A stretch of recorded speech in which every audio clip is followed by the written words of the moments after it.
I don't think the NFL is ready for how dangerous this Eagles offense is about to be, especially after they just got this absolutely huge news at training camp, as two of their most important weapons are finally back and already flashing some scary potential just a few weeks before the start of the regular season, and they're not the only weapons who stood out either. But while the passing game does seem like it's going to be great, the running game seems like it's going to be even better. Meanwhile, on defense, they continue to look scary as well, especially Jalyx Hunt, who I could not be any more confident about having a monster breakout season this year.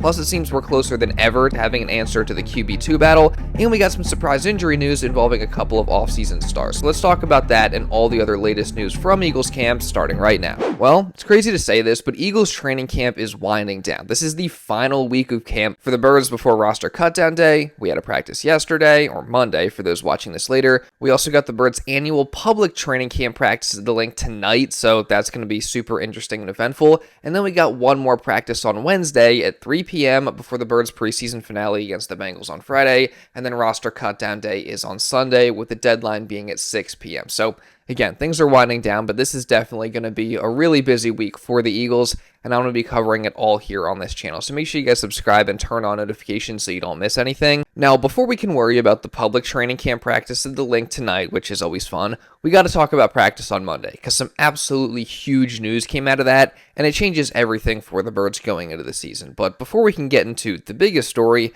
we got to start with the offensive coordinator, Sean Mannion, at the podium, where he gave us a, we'll say, quote-unquote update on another pretty important story, that being the battle for the backup quarterback job. As of course, the veteran Andy Dalton and the fourth-year man Tanner McKee have been fighting for that QB2 spot all offseason. They've been splitting reps there, going back to the spring, and then of course in training camp, and now it seems like we're closer than ever to having an official winner. As when Mannion was asked about the QB2 battle, he said this. No, we still got time. We still got a whole, a great week's work here ahead of the Cincinnati game, and then, you get some extra practices before week one as well. So, we're going to use every chance we get to work with all of our guys, quarterback or otherwise, and then kind of make a full evaluation from every bit of practice that we have. Okay, yeah, this is pretty much a non-answer here from Sean Mannion, giving us no new information. However, he did say that even though Andy Dalton does have valuable experience and more of it than Tanner McKee, ultimately it's going to come down to who performs better on the field. And while I feel like practice has been pretty split based on the reports we've gotten, there's no question that McKee easily outperformed Dalton in this last preseason game, and that's on top of the fact that McKee has been here for 4 years, he was the backup last year, and he's younger with a higher ceiling than Dalton currently. So if it just comes down to who I would rather have as the quarterback too, I'm personally taking Tanner McKee, no questions asked. Now, if you can find a trade partner for McKee that's actually going to give you something valuable in return, then that's a different story. But again, otherwise, I am going with McKee. And this is no doubt going to be a huge story to watch as we near roster cutdown day, because I don't see any way the Eagles keep 4 quarterbacks. So a decision's coming, and it's coming very soon. Speaking of which, Sean Mannion himself has a decision coming soon as well, as he's got to decide whether he's going to call plays from the sideline or from the booth, like he did in this past game against the Patriots, which that's also something that he talked about before practice on Monday as well. Yeah, I was glad I was able to experience it. I thought the communication really, both game 1 and game 2, being on the field or in the booth was smooth. Great communication with the coaches. There's some differences, but I felt really comfortable with both of them, and still sorting through all that as a staff. But it was a good opportunity in the preseason to get to use both options. What are you going to do on Friday? Have you made a decision? No, still sorting through that. Personally, if we're just going off the preseason games, I vote booth, because the offense looked significantly better against the Pats than it did against the Ravens. Now, that doesn't necessarily mean that the booth is better. The two things could have absolutely zero correlation, but it would be interesting to see an Eagles OC run things and call plays from upstairs, simply because it's something that we haven't seen in a little while. But regardless, I'm sure that Mannion's going to do great, whatever he does. And again, I am loving what I've seen out of this offense so far. I know we've only seen a watered-down vanilla version of it, but already in the second preseason game, we're getting plays like this. As you can see here, Britton Covey goes in motion and then runs up the right sideline deep towards the end zone, while Quez Watkins comes across the field here on a post. The safety goes with Covey, so Quez is wide open for a touchdown on this play. Andy Dalton just doesn't see it and hits Darius Cooper for a first down. But here, we have an example of the Eagles offensive coordinator actually scheming guys open. Finally. I know it's a crazy concept, but we just didn't see much of that last year, so I am just So unbelievably excited to watch Jalen Hurts and these receivers operate in this new passing game because I think it's going to be explosive. Start your engine!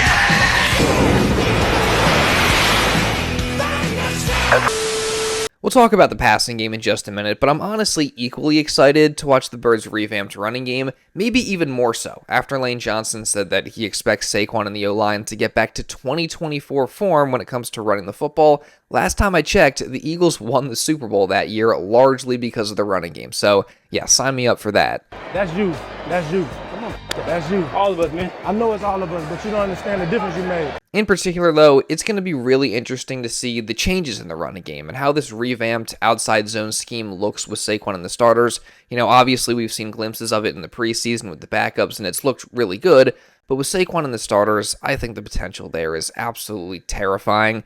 And I'm even more excited about it after what right guard Tyler Steen just said on Monday. We finished up installing pretty much the whole offense probably like a week or two ago. So now we're just kind of refining everything. I think going out there and this past two joint practices and doing a good job running the ball gave everybody really a lot of confidence, just being able to execute against another team. So I think everybody's really confident in the scheme.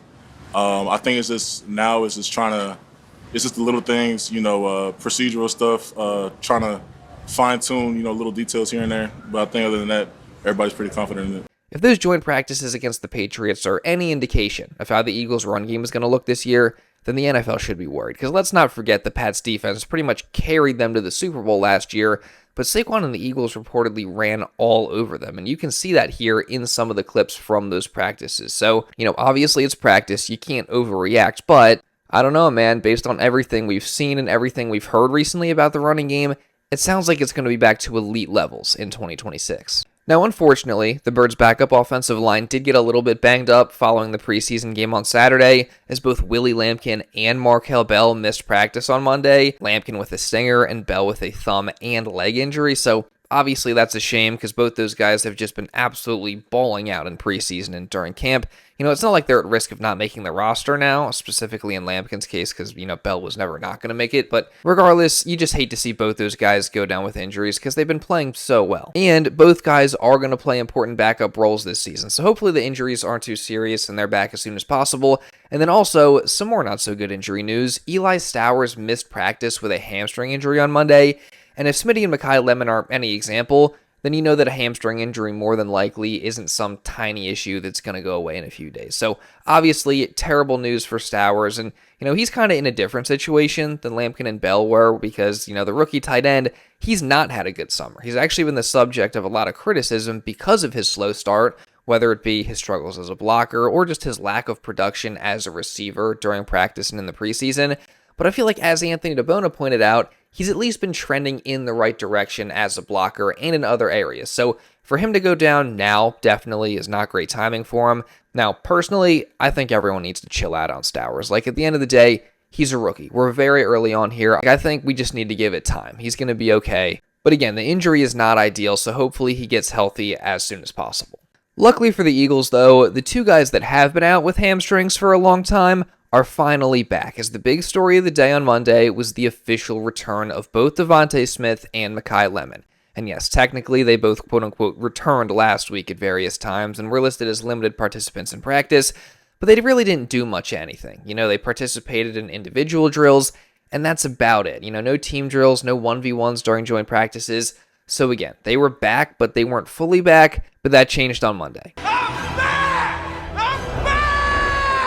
Yep, both DeVonta Smith and Makai Lemon were back as full participants in practice on Monday, which means they were full go in team drills. So for the first time since very early August, we got to see the Birds' starting wide receiver trio of DeVonta Smith, Makai Lemon, and Dontavion Wicks out on the field together. And yes, Lemon was automatically inserted back with the starters, which, that was kind of a question. I do think that tells you a lot about how the Eagles feel about him, given that, before he got injured, he didn't really make too much noise during camp, and then obviously, again, he was out for such a long time with the injury. So the fact that he's just automatically back with the starters, I think that shows you the Eagles really, really do like him, have confidence in him, and expect him to be a big part of the offense this year.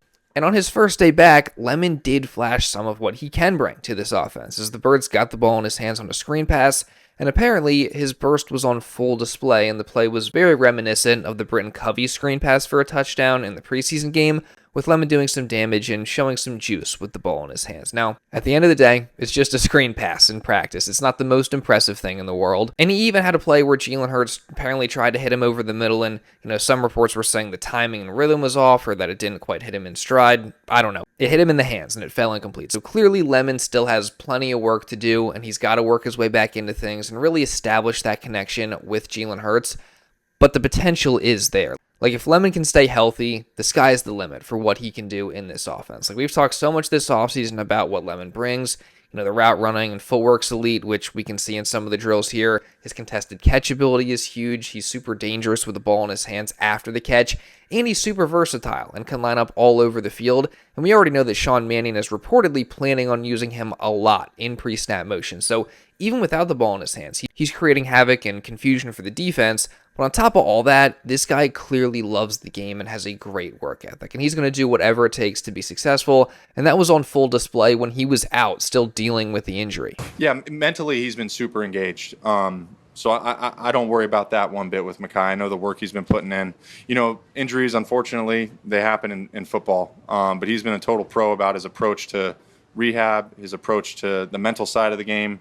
And like I said, the unfortunate nature of football is sometimes you might miss some time, but he's done everything in his power, despite not having those physical reps, to be ready for us to make an impact. Lemon may have missed practice for a few weeks, but it was anything but time off for him. I mean, Sean Mannion said it there. He was super active, making sure that he was still learning, being a part of things, and getting the mental reps necessary so that when he did come back, he would be ready. So, day one's in the books of him being back as a full participant. I'm hoping he's able to make some more plays over these next couple days in practice. And by the time we get to the season, hopefully he's ready to be a significant contributor in this offense, which that'll make this unit, which is already moving in the right direction, even more dangerous. And then also one more point, even if it does take Lemon a little bit of time to catch up to speed and he's not contributing a ton by the time week one gets here, remember what happened with Cooper DeJean in his rookie season. Like, he missed most of training camp with an injury that year and, didn't really play much the first few weeks of the season. But when he finally came in as a starter in week 6 against the Browns, he was an instant star and, was that for the rest of the season. He made a huge impact, obviously, and was a key member of that Super Bowl defense. So, maybe Lemon will follow a similar course. Who knows? And then also, definitely very curious to see if he's able to play in this preseason finale on Friday, because that's going to be a huge storyline too. But, we just spent that whole time talking about Makai Lemon, but we can't forget about DeVonta Smith, because the Batman being back is so unbelievably important. I mean, he might be a top 5 most important Eagle this season, given his status as the new wide receiver one, and just how much is riding on him having a big year. Like, he's going to get a lot of targets, and the Eagles are going to need him to deliver. So getting him back with some actual time for him to, ramp up going into the season is absolutely huge. And shocker, he was able to have an impact in his first practice back as he hauled in a pass over the middle on one of Jalen Hurts' best throws of the day. And Zach Berman also noted that with all the Eagles' starting receivers back in the fold, Monday might have been the best practice yet for the passing offense, while he also noted that Smitty makes a huge difference there. Now, I don't know if it was the best practice at camp for the passing offense based on other reports, and, Jalen Hurts kind of had an up and down day, which we'll talk about later, but Berman's point still stands that DeVonta Smith's presence is huge. And again, I cannot understate how important it is to get him back just a couple weeks before the season, just, giving him time to ramp up, and by the time we're at week 1, he'll be at full speed and, everything will be clicking there. So overall, I really do think this Eagles passing attack has the potential to be dangerous this year. Again, everything seems to be coming together nicely. Sean Mannion's changes look really promising. I love the new scheme. Smitty and Lemon have gotten healthy at the right time and are going to have, again, a chance to ramp up before the season. Jalen Hurts continues to get more and more comfortable in this scheme and is impressing everyone. And the Birds' other receivers have proven that they can make a difference too. And one guy in particular who really flashed on Monday was Hollywood Brown, as the former Chiefs, Ravens, and Cardinals wideout has had a bit of a quieter camp, but last week he started to come to life a little bit with some of his best practices, and there's a chance that Monday was his best practice as he made the play of the day offensively by hauling in a 35-yard deep pass from Jalen Hurts, and there was also an instance where he was open deep again, this time for a touchdown, but Jalen unfortunately overthrew him. But still, on Hollywood's part, there is potential right there for him to have had 2 deep catches. And as Brandon Lee Gowden of Bleeding Green Nation pointed out in his article, This is really the first time all camp where Hollywood's vertical deep threat ability really showed up in a big way, which to me that's exciting because the main reason that I've been intrigued with Hollywood and still am hoping that he has a role in the offense this year is because he does have something that nobody else in this receiver room has, which is that elite field stretching speed. So again, that was on full display on Monday, and I hope to see it consistently taken advantage of throughout the season. And then as for another receiver, Elijah Moore continues to show up in practice as well. This time on Monday, Brandon Lee Gowton reported that he had made a number of catches, and he was also used on a jet sweep that went for a chunk gain. So again, I think at this point, Moore is going to make this roster, and I'll be curious to see how he's used this season. And then the last receiver that I think has to make it is Darius Cooper. Again, he's been the star of training camp, and on Monday, Brandon Lee Gowton noted that, quote, Jalen Hurts to Darius Cooper is as automatic of a connection that you will find. So yeah, I'm pretty excited about all the Birds receivers at this point. I think all of them bring unique things and, have the chance to contribute this season. As for Jalen Hurts, though, it wasn't his best practice ever on Monday, as he went 13 for 21 with 0 touchdowns and 0 picks, but he did have a couple misses, including that deep one to Hollywood that would have been a touchdown. He also had a miss to DeVonta Smith in red zone drills. Plus, there was an instance of him not getting a throw-off in 7-on-7s, and he also had a couple passes batted down, one in 7-on-7s by the dummy, and then another in 11-on-11s by a real defender. But still, on the day, Hurts did complete a good amount of passes, and overall, again, I'm just encouraged by this passing game and the direction that it's trending going into the season. Everyone's back and healthy now. They get a chance to, establish a flow in these few weeks before, their season opener. I think it's going to be dangerous, but I'm curious to hear your guys' thoughts about it down in the comments below. But one thing that I know is going to be dangerous is Vic Fangio's defense, who, again, like I alluded to earlier, they won the day on Monday. And one player in particular really stood out, as he has all offseason long, and that's Jalyx Hunt, as the third-year edge rusher just continues to look like he's on his way to a dominant breakout year. And on Monday, he was just absolutely living in the Birds' backfield, and he made a number of plays, including one instance where he beat Dallas Goedert, who was either chipping or blocking him and got to Jalen Hurts for the sack. He also had a play where he beat Lane freaking Johnson around the edge to pressure Jalen Hurts. He also had a play where he was in prime position for a TFL on Saquon Barkley. And just overall, he kept getting pressure on the QB to the point where he had to pull up many times. So, bottom line, Jalyx Hunt's a monster. I'm telling you guys that if he stays healthy, I am fully expecting a breakout year from him. I'm so unbelievably confident in that at this point. And that's terrifying because, say you get 10 plus sacks from Hunt, then hopefully you get Jonathan Grenard coming back healthy, who I also think is going to give you 10 plus sacks. And then you got the trio of a healthy Jalen Carter, who's also at a dominant camp, Jordan Davis, who's getting better as a pass rusher and coming off an unreal year, Moro Ojomo, who's one of the most underrated defensive tackles in the league and gave you 6 sacks last year. By the way, he also had a great practice on Monday and had a sack.